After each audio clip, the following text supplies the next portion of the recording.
Otep, à tout le monde, Akwabo, Mbolani, Mboti. Je vous remercie d'être si nombreux aujourd'hui. La sœur Djibouti, j'espère qu'elle va bien. Et ça fait plaisir de l'avoir parmi nous. Donc, j'espère que tout le monde m'écoute. Tu me suis? Oui, moi je vous entends bien. Allô? C'est bon? Moi je vous Ça entends bien. passe? Hmm. Ok, d'accord. Bien. Il est question d'aujourd'hui, le titre que j'ai devant vous, c'est connaître les lois du cosmos et son destin par l'initiation. Ok. Pourquoi j'ai d'abord mis ce titre comme ça? Parce que, comme nous dit le professeur Cheikh Anta Diop, il y a eu 6 espèces d'êtres humains. Les 3 premières espèces qui ont apparu ne sont pas sorties de l'Afrique. Donc, il a fallu attendre la 4e génération de morphologie d'êtres humains qui ont commencé à sortir de l'Afrique. Et le professeur Cheikh Anta Diop nous dit qu'à partir de cette catégorie de 4e génération, à partir de là, il a vu la morphologie du crâne de l'être humain a commencé à changer. On commençait à avoir ce qu'on appelait des homo sapiens sapiens. Donc, ce qui veut dire que les autres avaient donc d'autres facultés qui leur permettaient d'apercevoir ou de comprendre un certain nombre de choses. Aujourd'hui, on nous parle de l'initiation, mais la question est la suivante.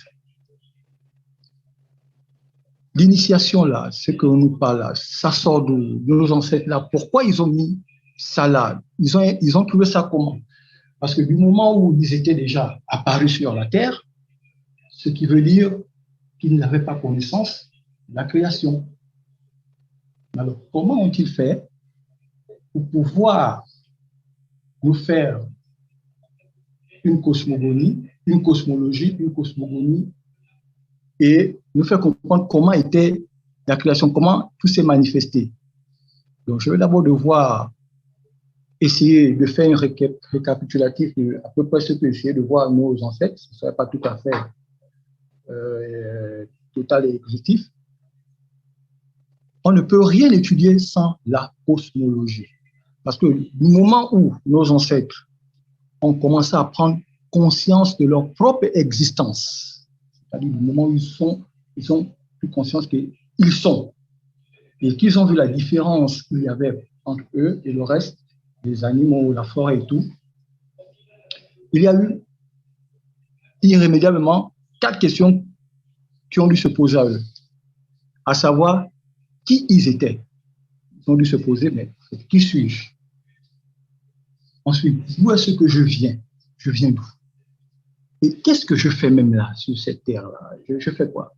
Mais après, une fois que je pars de cette terre, où vais-je? Qu'est-ce qui se passe de l'autre côté? Puisqu'il a dû observer dans son entourage ces semblables qui mouraient et qui ne se levaient pas. Donc, il devait se passer un phénomène dont il ne connaissait pas et dont il fallait qu'il trouve des réponses. Alors, il a fallu qu'il se mette à observer, à étudier la nature, le cosmos et tout ce qui l'entourait pour qu'il puisse trouver des réponses à ces questions. Alors, la première des choses qu'ils ont dû constater en observant, les anciens Égyptiens nous ont laissé un héritage que nous appelons les médules de terre. À travers ces médules de terre, il y a une règle en linguistique que nous appelons la métonymie, qui est le principe de prendre des notions, de conceptualiser des notions abstraites à partir des éléments visibles, physiques, concrets. Donc, ils nous font comprendre que dans le nous, qu'il y a eu le nous, c'est-à-dire un état où il y avait un espace infini qui contenait de l'eau dans son état vibratoire et qu'à l'intérieur de cet espace infini contenant de l'eau vibratoire, il y avait un être inconnu, inconnaissable, insaisissable, innommable, disons le mot vie. Donc, il y avait de la vie à l'intérieur. Mais comment sont-ils arrivés à ce concept? Pour comprendre qu'au commencement, il y avait un espace, une étendue infinie qui était dans l'obscurité, dans lequel il y avait de l'eau dans un état vibratoire. Et qu'à l'intérieur, il y avait... Comment sont-ils arrivés à concevoir ça, puisqu'ils étaient déjà sur Terre? La réponse, elle était très simple et elle était visible, puisqu'ils ne sont pas allés très loin. Il a fallu qu'ils rentrent dans un laboratoire pour étudier tout ça. Leur laboratoire, c'était quoi? C'était donc la nature. Ils ont observé les phénomènes de la nature. Donc, le soleil se lève à l'est, se couche à l'ouest. La irrégularité des saisons, les nouvelles lunes. Donc, tous ces phénomènes-là, ils les ont observés. Maintenant, il n'y a pas longtemps, je faisais une gymnastique avec certains de mes initiés. Je leur posais la question, écoutez, si on prend l'obscurité, qui est la nuit, la lumière, l'obscurité et la lumière du jour, est-ce que vous pouvez me dire quel est l'élément qui est l'intrus parmi les deux? Effectivement, tout le monde comprenait très vite que c'était le jour. Et quand tu lui posais la question maintenant, à savoir pourquoi le jour? Bon, là, la réponse était souvent assez difficile. Mais le jour, pourquoi? Parce que le jour, nous devons le jour grâce à un astre. C'est le soleil. C'est le soleil qui nous donne le jour. Mais par contre, l'obscurité, c'est un état. Donc, il n'y a pas un astre, une étoile qui nous donne l'obscurité. À partir de ce moment, nos ancêtres avaient compris que si on enlevait de ce décor tout ce qui est lumineux, il ne reste que l'obscurité. Donc là, il venait de démontrer que l'état premier qu'il y avait, c'était un espace étendu, infini, qui était dans l'obscurité. Mais alors, dans ce cas, comment la lumière a-t-elle fait pour apparaître? Pourquoi nous voyons la lumière? Cette lumière qui permet en sorte, par la manifestation et le soleil, à partir duquel les rayons du soleil nous permettent d'avoir de la vie. Et là, ils ont compris tout simplement que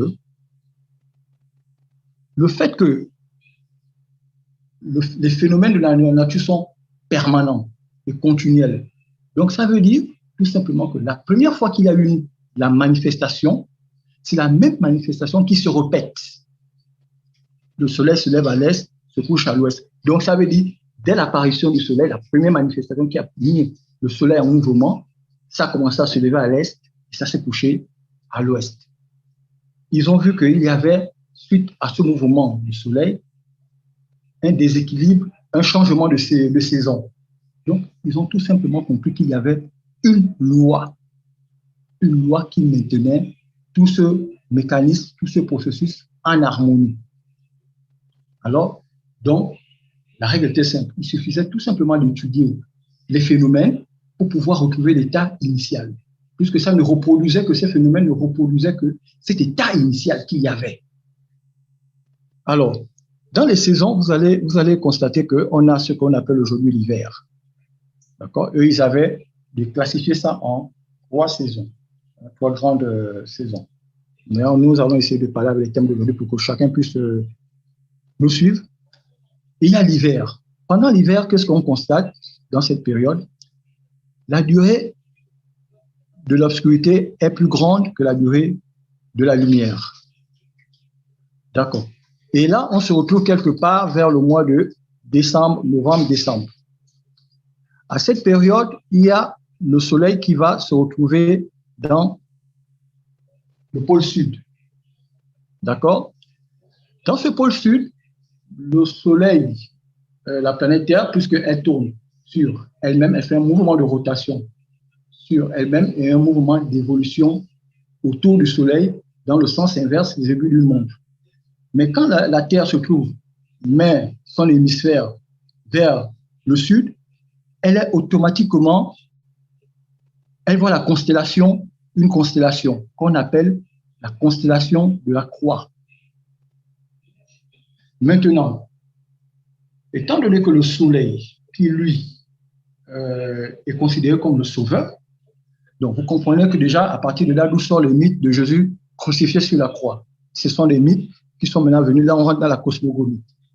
Mais on est parti de la cosmologie pour trouver ces mythes-là. Donc, à partir de ce moment, le Soleil va mettre 3 jours, la Terre mettra 3 jours au niveau de cette constellation. Ensuite, il va avoir un autre mouvement qui va continuer, ça va monter vers l'hémisphère, le centre, vers l'équateur.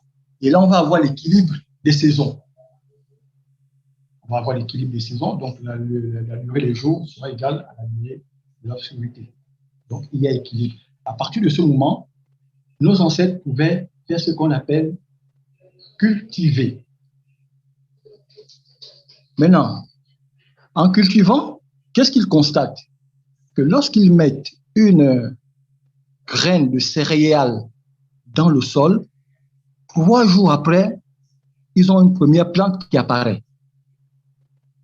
Or, je vous ai dit tout à l'heure que le soleil, quand ça se retrouve vers l'hémisphère sud, il faut, compte tenu de la rotation de la Terre, il faut 3 jours à partir de l'observateur, celui depuis la Terre, il voit la constellation de la Croix.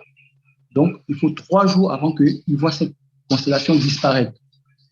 Donc, quand il met sa plante au sol, il constate aussi qu'il y a 3 jours pour qu'il commence à voir la première plante. Là, il commence à déduire que ce qui est en haut est comme ce qui est en bas. Donc, il se passe un phénomène, quand on met une plante, il y a une vie qui apparaît. Une vie qui apparaît. Et en plus, dans le lever du soleil, lorsqu'il observait l'horizon entre la terre et le ciel, il avait l'impression que soit au lever ou au coucher, le soleil sortait de sous terre, d'où ce fameux monde souterrain. Ils n'ont pas pris ça pour un jeu de hasard. Donc, ils ont déduit que le soleil se lève, donc c'est une nouvelle naissance à l'est, elle sort de sous terre. Quand elle va à l'ouest, elle rentre sous terre. C'est la vue optique qu'ils avaient. Donc, ils considéraient qu'il doit se passer quelque chose sous terre, c'est-à-dire une fois que le soleil rentre dans le monde invisible, qu'ils avaient l'impression de rentrer sous terre, c'est comme si ce soleil qui donnait la vie émettait une énergie qui permettait à ce qu'il y ait une autre vie. Alors, l'homme a commencé à se poser la question que, ok, d'accord, j'observe que quand je plante quelque chose, ça pousse. Mais je vois que le soleil, il rentre sous terre, c'est lui qui nous donne de la vie, par la photosynthèse et tout ça. Donc, ça veut dire que si je mets quelque chose sous terre et que ça pousse, ça veut dire que l'homme, s'il meurt, je peux l'enterrer, il y a un phénomène qui va se passer. Là, on rentrait déjà dans le rite. Il commençait à conceptualiser ce qu'on appelle le rite funéraire. Donc, à partir du rite funéraire, il a compris que s'il met un corps sous terre, quelque chose va se produire, la personne va renaître de l'autre côté. Mais qu'est-ce qui va renaître de l'autre côté?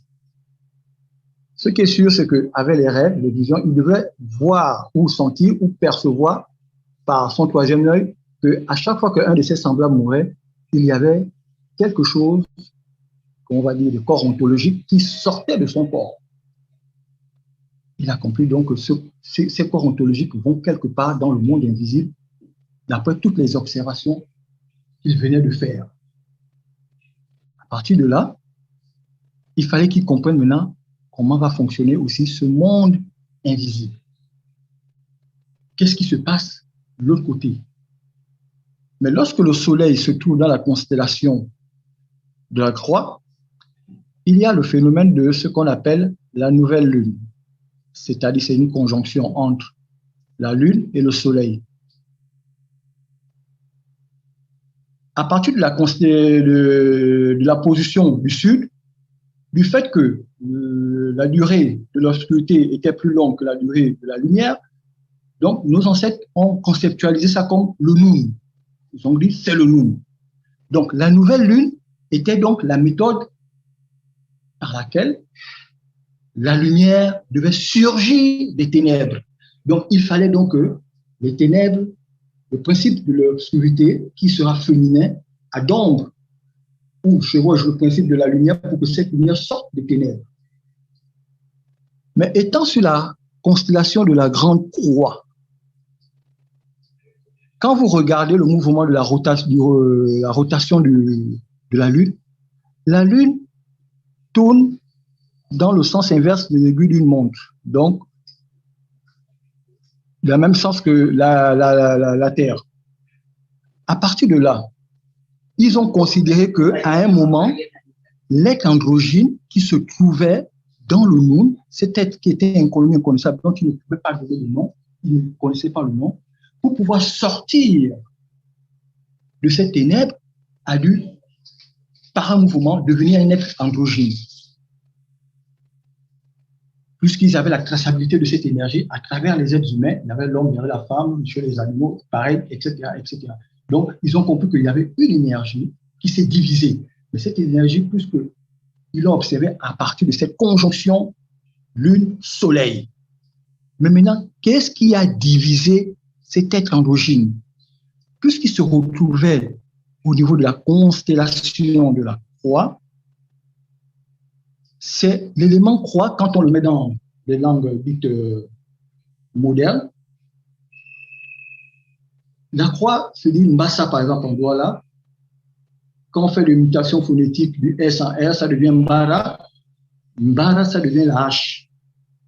Donc, c'est le moyen par lequel on divise, on coupe, on partage.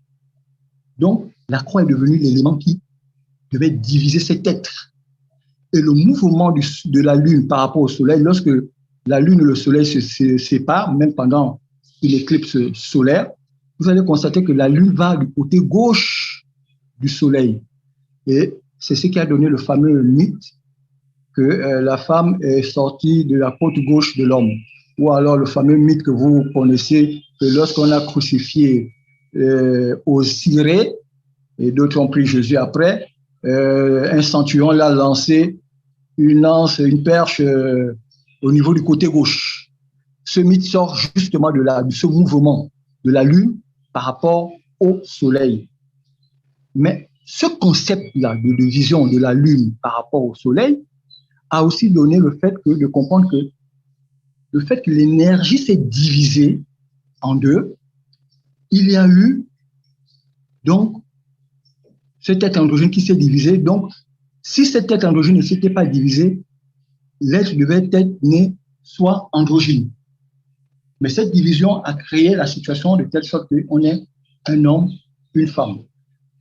Maintenant, du moment où l'homme maintenant naissait seul, c'est vrai qu'il y avait des jumeaux, c'était des cas exceptionnels,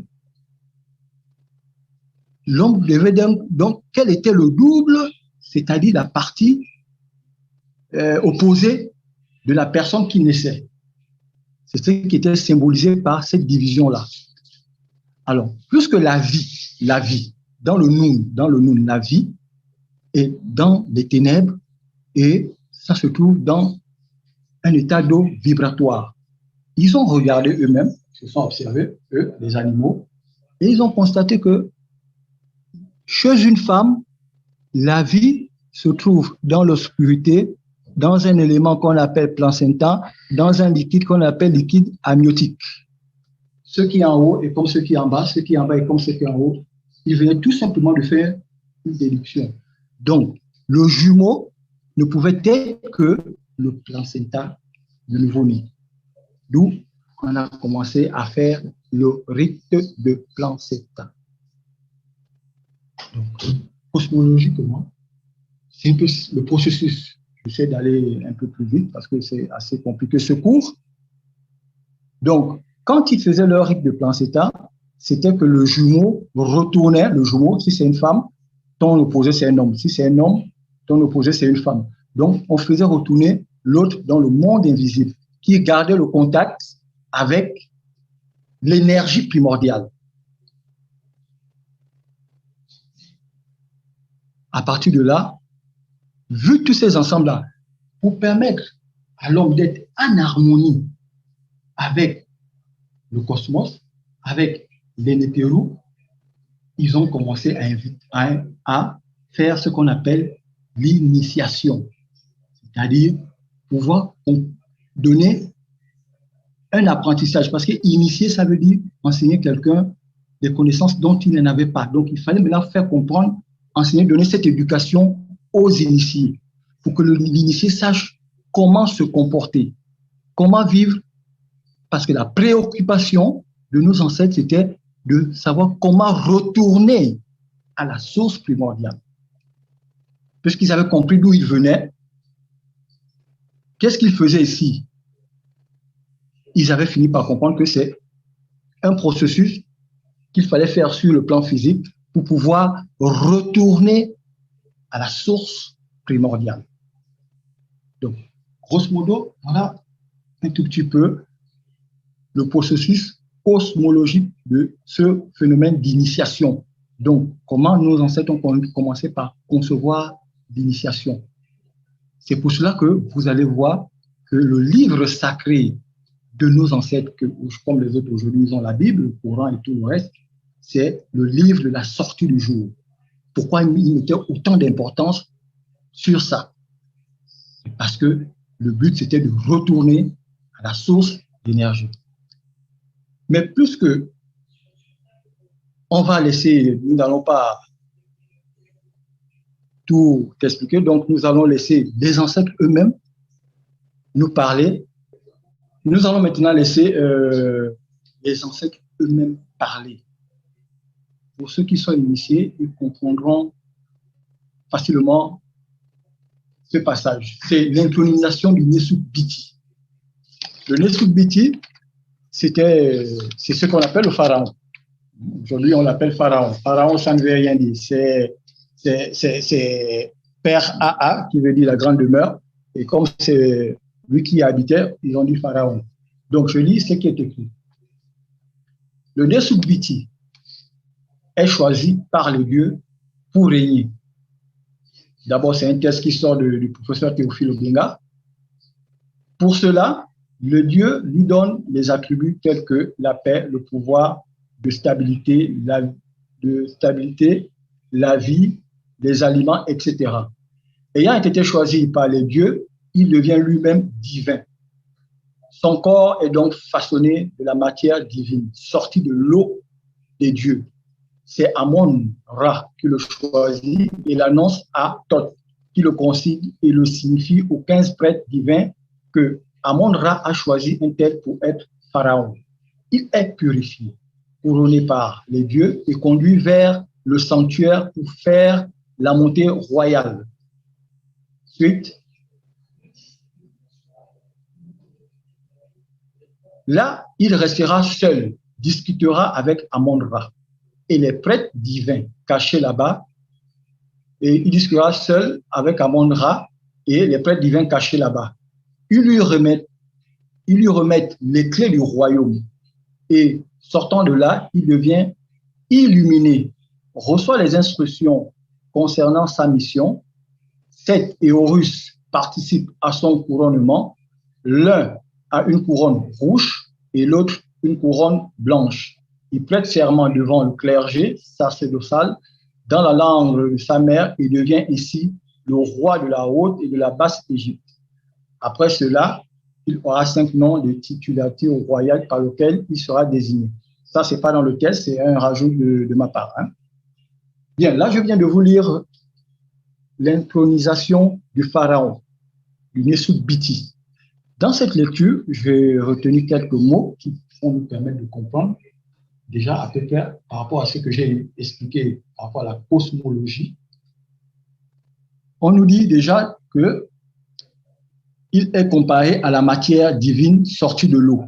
Donc, vous voyez que là, on revient dans cette histoire du monde.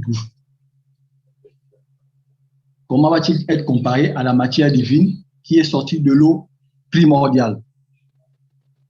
Il est couronné par les dieux et conduit vers le sanctuaire pour faire la montée royale. Ça, c'est capital. Pour faire la montée royale. Et devant, on nous dit, il va discuter avec Amon-Ra. Bon. Je crois qu'il y a beaucoup de kémites qui sont connectés. Et tous nous savons, tout à l'heure, le frère Ablatoum l'a dit, il a parlé de Imana. Imana, qui se dit aussi Amon-Ra. Or, Imana, ça veut dire dans le langue africaine le caché, l'inconnu, l'inconnaissable. La question que toute personne peut bien se poser, comment peux-tu discuter avec l'inconnu, l'inconnaissable, le caché? Donc, vous comprenez que là, on est dans l'initiation même. C'est l'initiation. Le pharaon est en train de se faire initier parce qu'il ne peut pas faire une montée royale physiquement comme ça. Donc là, on est dans le domaine de l'initiation. Donc vous comprenez déjà que depuis la nuit du temps, nos ancêtres pratiquaient déjà l'initiation. Et ensuite, on lui remet les clés du royaume. Remettre à quelqu'un les clés du royaume peut signifier déjà lui remettre les instructions, comme on l'a dit devant, les instructions qui concernent son destin. Il reçoit les instructions concernant sa mission. Il reçoit les instructions concernant sa mission, donc son destin. Donc, vous comprenez que pour qu'il puisse connaître son destin, pour pouvoir régner, administrer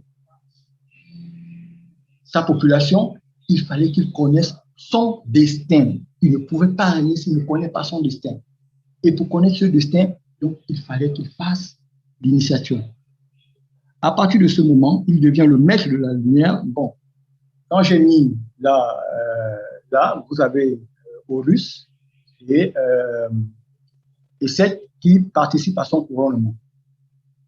Quand on voit cette iconographie, en fait, ça veut tout simplement dire qu'à partir de ce moment où il se fait initier et qu'il a pris conscience de son destin, il devient le maître de la lumière et des ténèbres. Parce que Seth est le symbole des ténèbres, de l'obscurité, et Horus, le symbole de la lumière. Donc, il devient un être divin qui atteint la perfection et l'illumination. Voilà ce que ce dessin-là veut nous faire comprendre. Ensuite, ils m'ont dit que pour cette initiation, il va parler à la langue de sa mère. Donc, on est encore dans le domaine du matriarcat. Parce que tout l'univers, comme le concevaient nos ancêtres, c'est une femme qui a porté l'univers. C'est sorti, l'univers est manifesté du sein d'une femme. Donc, ce symbole, c'est ce que signifie cette iconographie que nous avons devant nous, qui est là, à partir de ce moment, il devient vraiment un être divin. Il a été plongé dans la matière divine. Donc, il a fait un retour à la source primordiale par l'initiation. Il a expérimenté pour un retour à la source primordiale. Tu peux mettre la suite Voilà. Là, on a une graphie. C'est une graphie qui est codifiée D58. C'est selon le Alan Gardiner, D58, c'est le pied. Ensuite, on a le linge plié, S29, le poisson tilapia, K1. On a la graphie de la marche, D51. Donc, c'est la marche, le mouvement. Le déterminatif ou le sémantogramme est le poisson. Là, on a deux sémantogrammes là. Deux sémantogrammes. Donc, un sémantogramme, c'est ce qui donne le sens à la graphie. Donc, le sémantogramme, c'est le poisson et le mouvement de la marche. Hein? C'est translittéré BS. BS. Ça pour signe directeur ou un phonogramme, c'est un phonogramme. Donc, uniconsonante ou unilitaire, qui est le linge plié, signe S29, donc translittéré S, BES, voilà, BES, qui donne la traduction être initié.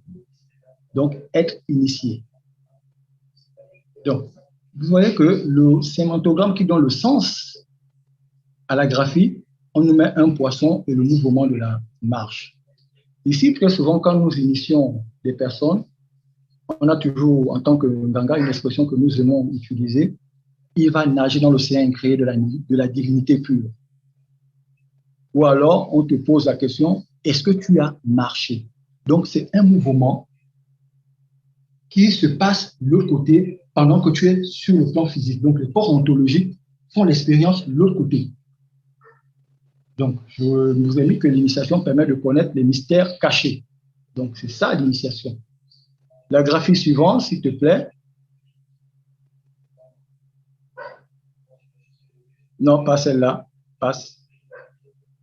Le dieu baisse. Je crois que tu as le dieu baisse. Voilà, OK. On va, comment, laisse le hiéroglyphe.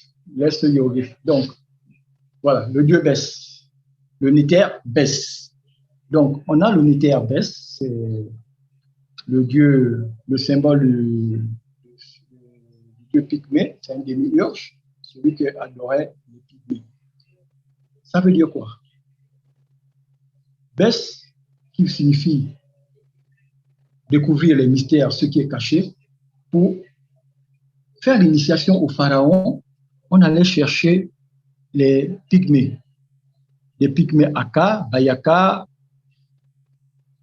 Baka. Or, ce nom, Baka, Bayaka, aujourd'hui on les appelle à tort les Pygmées, mais ce n'étaient pas les noms des ethnies ou des tribus. C'était des noms confrérés, c'était des titres qui leur ont été donnés, des titres de prêtrise. C'est des fonctions de prêtrise. Le bas et le ka, qui signifiait tout simplement le bas et le ka de russe. Mais on les appelait les Akou. Tout à l'heure, Ablaton vous a parlé de la science Akou. Akou, c'est la fusion à la lumière divine. C'était le mécanisme qui permettait, c'est eux qui connaissaient, à partir de l'initiation, comment il fallait faire la fusion à la lumière divine. Nous l'appelons chez nous dans le outil Mwananzambe. Mwananzambe, c'est la fusion à la lumière divine. Quand tu fais cette fusion, que tu deviens un Akou, donc un ancêtre divinisé. C'est seulement en ce moment-là. Bien sûr, après avoir respecté, avoir passé le jugement divin devant la salle des deux maths, si tu as été reconnu apte à continuer ta route dans les champs d'Yalou et faire ta fusion à la lumière divine un peu plus tard. Donc, c'était les Pygmées qui connaissaient cette initiation. Maintenant, de nos jours, pourquoi les Pygmées avaient cette initiation? Pourquoi elle était particulière chez les Pygmées? Déjà, le mot « bess », qui est une racine consonantique, qui veut dire « bessou »,« bassa »,« bessi »,« bassé ». Donc, chez nous, dans le boutique, quand quelqu'un vous dit quelque chose, que c'est vrai, vous dites « bassé »,« bassé »,« bassé »,« bassé ». Mais ce mot « bassé » là, qui non seulement veut dire connaître les mystères, mais a une connotation pour nous autres initiés dans notre tradition. Bassé, c'est le moment où le silence qui s'installe lorsque les corps ontologiques quittent le corps physique de l'homme. Ce silence qui s'installe, c'est ce qu'on appelle bassé. C'est ce silence-là qui s'installe. Donc, quand on partait maintenant prendre ces Pygmées pour venir faire l'initiation au futur pharaon, qui, évidemment, faut bien comprendre qu'il avait déjà commencé des initiations mineures. Il y avait des initiations mineures jusqu'à l'initiation majeure. C'était cette initiation-là.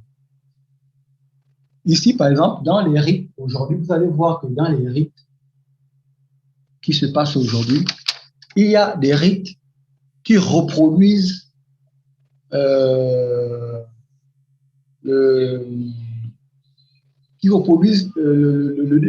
problème cosmologique qui s'est produit.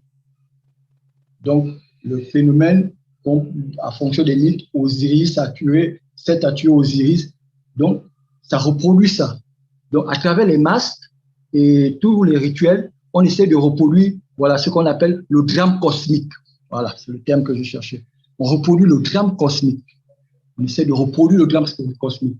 Tout à l'heure, le frère vous a montré l'initiation, vous a montré la panthère.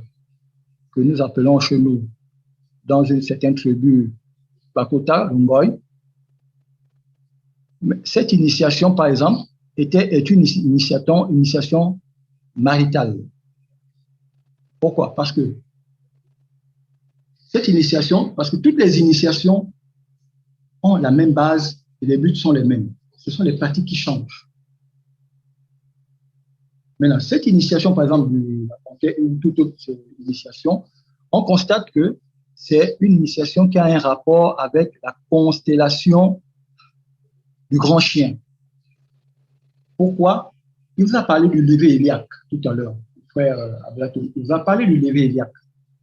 Le lever héliaque, c'est là où se trouve l'étoile de Sirius, qui est l'étoile la plus brillante dans le ciel. Donc, la constellation du chien, le chien, c'est un canidé. Donc, ce sont des animaux qui sont à peau tachetée. Donc, cette initiation a un lien direct avec cette constellation. Et pour certains qui font cette initiation, à l'époque de nos aïeux, certains de nos aïeux, des indépendances, surtout au Cameroun, on avait un peu ce qu'on appelait les Bassa. C'est que ces gens qui ont souvent cette initiation ont une possibilité de se dématérialiser et se retrouver à un autre point, s'il y a un danger. Et c'est ce qui faisait en sorte que les Européens, les Français n'arrivaient pas à comprendre comment ils n'arrivaient pas à attraper les résistants dont ils appelaient les maquisards, qui n'étaient pas des maquisards, tout simplement parce ils résistaient, ils s'opposaient à la colonisation. Donc, ce rite qui est fait pouvait donner la possibilité à quelqu'un d'avoir le léopard, c'est un animal qui va très vite.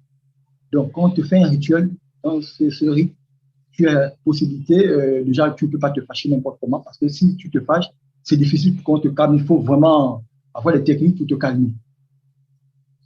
Donc, c'était ce rite-là. Donc, tu peux continuer, Abatou. La suite, Ablatoum. Ablatoum. Voilà. Non, tu as. Voilà. OK, c'est bon. Ça, c'est un test que j'ai essayé d'écrire. Je vais vous la lire et on va commenter. La science permet aujourd'hui, grâce à la spéciation, qui est en biologie le processus évolutif par lequel de nouvelles espèces vivantes se forment à partir d'ancêtres communs, de prouver que l'humanité a des ancêtres communs. L'ADN contient toute l'information nécessaire à la fabrication d'un organisme vivant et le génome mitochondrial est particulièrement utilisé en génétique des populations. La suite, OK. Chaque individu a son ADN mitochondrial, hérité surtout par la lignée de sa mère. Et ce bagage génétique est appelé gène permanent ou patrimoine génétique.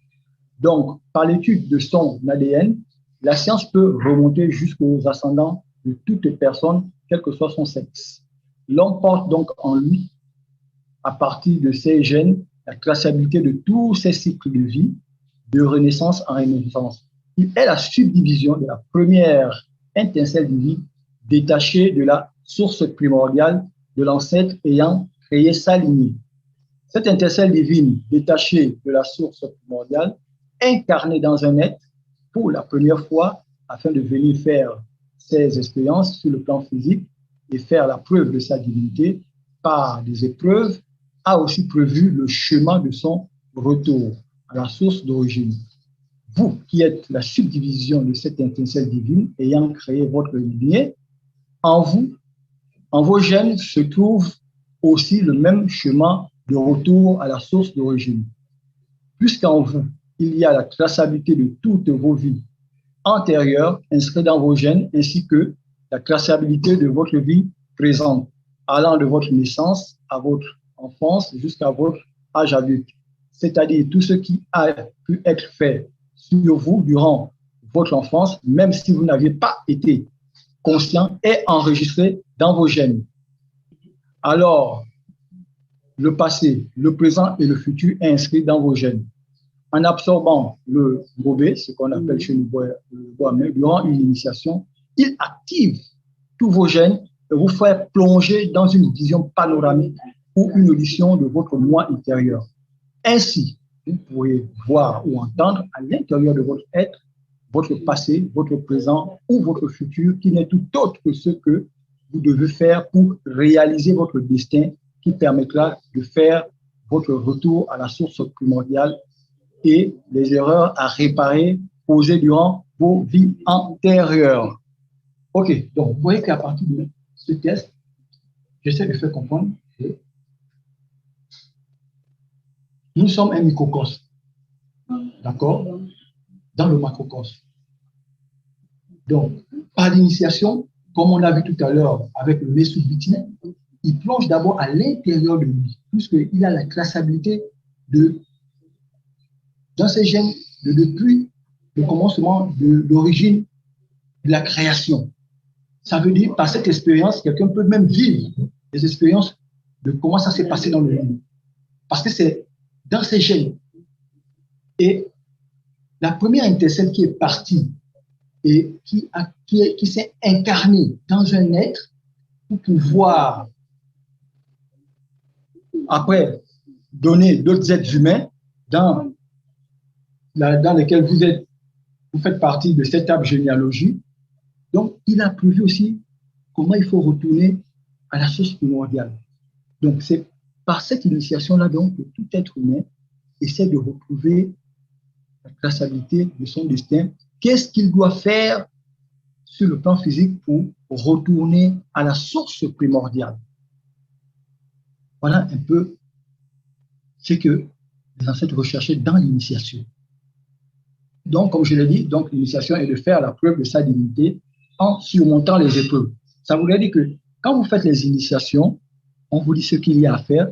Donc, vous pouvez déjà avoir une idée de certaines épreuves qui s'avèrent, qui arrivent et pouvoir les surmonter.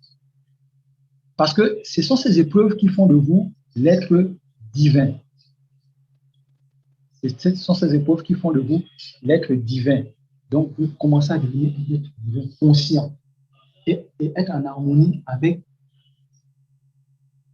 les plans du monde invisibles, les météoraux. C'était ça, l'initiation. Le peuple composé de... Bon, là, j'ai pris ça, c'était... je venais tout à l'heure de parler de ça, c'était la première grève qu'il y a eu dans l'humanité. C'était chez nos ancêtres, responsables de la civilisation en Égypte antique, où les paysans se sont levés pour réclamer un certain nombre de changements, de modifications face à certaines inégalités sociales, mais ce qui était là-dedans, c'est qu'ils demandaient à ceux qui souhaitent accéder au rituel de l'immortalité de l'âme, de la momification et de l'enterrement. Donc, vous voyez que la première grève de l'humanité, et vous voyez ce qu'un peuple demande, ces conditions pour atteindre l'immortalité. Donc, l'initiation était déjà l'apprentissage de l'immortalité tout en étant encore sur le plan physique. Qu'est-ce qu'il fallait faire pour atteindre cette immortalité-là? Donc, grosso modo, voilà un peu comment on conçoit l'initiation. Là, on a le hiéroglyphe de l'abeille. Donc, c'est codifié, codification L2, translitation Biti. Biti, traduction abeille. Bien, pourquoi le Bouti, nos ancêtres ont appelé Bouti avec un nom de l'abeille ou un nom qui symbolisait toutes sortes d'insectes qui sont de la même espèce que les abeilles, c'est-à-dire les guêpes ou les mouches. Tout simplement, je vous ai parlé de comment nos ancêtres ont fait la cosmologie, à partir de la cosmologie, comment il y a eu la sortie de la lumière des ténèbres. Mais cette sortie de la lumière des ténèbres, lorsque l'être inconnu, inconnaissable, que nous ne connaissons pas, qui était dans le nous, s'est dupliqué lui-même pour devenir un être androgyne, à partir de là, il y a eu une vibration. Donc, l'abeille a ceci de particulière. Dans une ruche, c'est la reine mère qui va reproduire les autres abeilles sans un processus de fécondité, donc de conjoint. On appelle ça la parthénogenèse. Donc, la parthénogenèse, c'est cette possibilité la traçabilité de l'énergie qui se met en mouvement seule. Et lorsque on veut connaître qu'il y a des mouches ou des guêpes ou des abeilles quelque part, ils émettent un bourdonnement. Et ce bourdonnement, c'est ce qui a été repris un peu plus tard par nos frères qui font sciences orientales. C'est ce mouvement-là. Donc, c'est la vibration primordiale qui a été mise dans le nous. Voilà pourquoi nos ancêtres ont pris ça. Et le fait que ce soit la reine-mère, la reine dans une ruche, le concept de la reine a donné aussi le concept de la royauté. Ça a donné aussi, l'abeille était devenue après l'emblème du matriarcat. Vous avez vu tout à l'heure, on a dit le Nesut Biti, Biti déjà, vous voyez que dans le mot Biti, il y a le mot Biti qui est déjà là, le mot Biti. Le Nesut Biti devait parler avec la langue de sa mère. Donc, on est dans le matriarcat. Donc, c'est l'emblème du matriarcat. Donc, cette vibration primordiale-là, c'est ce que nos ancêtres ont reproduit. C'est pour cela qu'on a appelé ça le bouti, parce qu'on ne sait pas qui a émis cette vibration-là. Voilà. Le mot bouti signifie l'abeille.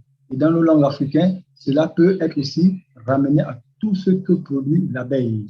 À Kikongo, le miel bouti, le miel produit par l'abeille se dit bouiki. En faisant une imitation phonétique du K en T, on obtient le mot bouiti. Voilà, c'était une démonstration que je vous ai fait. Je crois que j'ai un tableau devant où je mets, voilà, quelques mots. En Kikongo, bouiki, miel. En Komo, boki, miel. En Tiruba, bouiki, miel.